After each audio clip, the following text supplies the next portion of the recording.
ஹலிவீபர்ஸ் நாங்களோட லக்ஷ்மி நீங்கள் பார்த்துருக்கிறது 0 Lakshmi.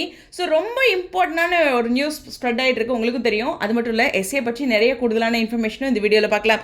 So first பார்த்தீங்கன்னா செம்பனீர் பூவு அப்படின்ட்டு மலையாளத்தில் நம்மளுடைய சிறகடி காசு அப்படியே கதைங்க அதே மாதிரி தான் போயிட்டுருக்கு. பட் இதில் ஹீரோயினாக நம்மளுடைய கோமதி பிரியா பண்ணிகிட்ருக்காங்க. பார்த்தீங்கன்னா இந்த அப்டேட்ஸ்லாம் பார்க்கும்போதே உங்களுக்கு தெரியும்.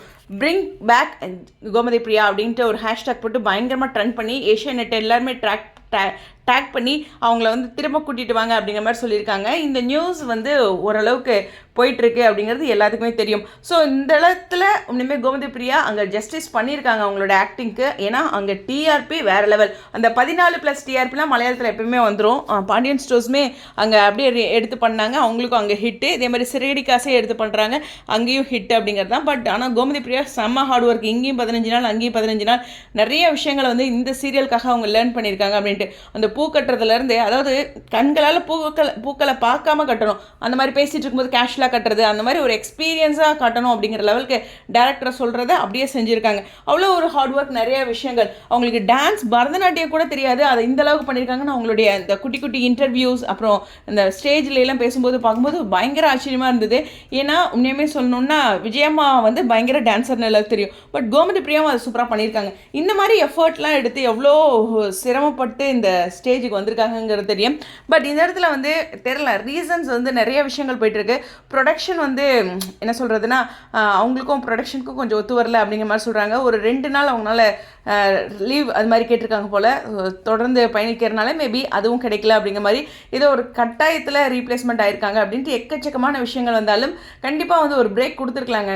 கைவசம் சீன்ஸ்லாம் இருக்கும்ல, ஸோ அதெல்லாம் ஒரு செலிப்ரிட்டிஸ்க்கு அட்ஜஸ்ட் பண்ணி தான் போகணும். 1 or 2 days அப்படிங்கிறது அதுவும் மெயின் லீட் அப்படின்ட்டு. மகாநதிலையுமே பார்த்திங்கன்னா அந்த கங்கா கேரக்டர் அவங்க ரொம்ப விரும்பினாங்க. ஸோ அதனோட ரீப்ளேஸ்மெண்ட்டும் போது நம்ம பண்ணிகிட்ருக்கோம், அதை நீங்கள் இல்லைப்பா அப்படின்னு சொல்லும்போது ரொம்ப தாங்க முடியாத வேதனையாக இருக்கும். அது நம்ம உடல்நிலையில் பிரச்சனை அது மாதிரிலாம் ஏற்படும் போது அப்படிங்கிறதான். ஓகே, இந்த இடத்துல வந்து கோமதி பிரியாவோட கேரக்டர் அங்கே ரீப்ளேஸ் ஆயிருக்கு அப்படிங்கிற மாதிரி சொல்லியிருக்காங்க. இது வரைக்கும் சீன் வைஸ் வரல, இன்னைக்கான எபிசோட் இந்த டைம் வரைக்கும் ரிலீஸ் ஆகலை கேரளாவில். ஸோ அதுவும் இந்த இடத்துல பதிவு பண்ணிக்கிறேன். எனிவேஸ், அவங்க வந்து ஒரு எல்லா விஷயங்களையும் ஒரு பாசிட்டிவாக பார்க்கணும் அப்படின்னா இங்கே இனிமேல் தமிழில் நிறைய ஷோஸ் வருவாங்க, மேபி தெலுங்கில் கூட ப்ராஜெக்ட் பண்ணலாம். ஸோ நிறைய பிஸியாக அவங்க நிறைய விஷயங்கள் பண்ணலாம். ஸோ அது மாதிரி இருக்குது. சரி, இதெல்லாம் ஒரு பக்கம் இருக்க, கதைப்படி வரலாம். இந்த இடத்துல பார்த்திங்கன்னா அந்த வீடியோ எடுக்கணும் அப்படிங்கிற முயற்சியிலேயே இந்த 9 நாள் நவராத்திரி ஃபங்க்ஷன் போகும் அப்படின்னு நான் சொல்லியிருந்தேன். அதே தான், ஒவ்வொரு நாளும் அதற்கான முயற்சினாலும் விஜயம்மாவோட பாட்டு நேற்று நைட்டு தான் வீடியோ பார்த்தீங்கன்னா சிரிப்பை கண்ட்ரோல் பண்ணவே முடியல.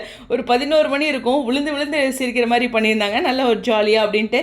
இன்றைக்கி டான்ஸ் அப்படிங்கிறது, நாளைக்கு பார்த்திங்கன்னா கிறிஷை கூட்டிகிட்டு வந்து அந்த தத்தெடுக்கிற ரிலேட்டடான விஷயத்தில் பாட்டி கோவப்படுறது அப்படின்ட்டு டெய்லியும் ஒரு ட்விஸ்ட்டோட முடிக்கிறாங்க. பட் ஒரு ஃபங்க்ஷன் மோட், நான் சொன்னேன் வீட்டில் நமக்கு ஒரு ஃபங்க்ஷன் மோடே ஏற்படுத்தியிருக்காங்க அப்படின்ட்டு. இந்த சீரியல் ஒரு 7-8 மணியாக இருந்துச்சுன்னா இன்னும் அப்படியே ஒரு செம்ம வைப்ரேஷன் நமக்கு தெரியும். 9 மணிங்கிறனால நம்மளே அந்த தூங்குற ஸ்டேஜுக்கு வந்துருப்போம். இப்போலாம் யார் தூங்குற 9:30க்கெலாம் 12 ஆகிடுது. ஓகே, இருந்தாலும் அந்த டைம் சாமி கொலுவோட டைமோடு வந்திருந்தா இன்னும் சூப்பராக இருந்திருக்கும். அவ்வளோ ஒரு ஃபீலை வந்து டேரக்டர் கொடுத்துருக்காங்க. ஸோ அந்த என்ன சொல்கிறது, டெய்லியும் ஒரு ஸ்வீட்டு காரம் அது மாதிரி பலகாரம் செய்கிறாங்களா, அதுலேருந்து ஒவ்வொரு விஷயங்களும் அதே மாதிரி நியூவாக கெஸ்ட்டு உள்ளே வர்றது அப்படின்ட்டு. ஸோ வழக்கம் போல் சில இடத்துல விஜயம்மா ஹர்ட் பண்ணுறது அப்படிங்கிறது இருந்தாலும் ஓவராலாக செம்ம என்டர்டைன்மெண்ட்டுங்க. அதுலேயும் வந்துட்டு அந்த செல்லை டார்கெட் பண்ணியிருக்காங்க. இப்போ இந்த செல் ரிப்பேர் பண்ணுற இடத்துல ஒவ்வொரு இடங்கள்லையும் வந்துட்டு கண்டிப்பாக வந்து ரோஹிணி ட்ரை பண்ணுவாங்க. ஆனால் இந்த 7 நாளுக்குள்ள 9 நாள், இந்த 7 நாள் இருக்குல்ல, அந்த 7 நாளுக்குள்ளே எடுத்துருவாங்களா அப்படிங்கிறத வெயிட் பண்ணி தான் பார்க்கணும். ஸோ உங்களுடைய கருத்துக்கள் ஸ்டேடியம் 0 லக்ஷ்மி.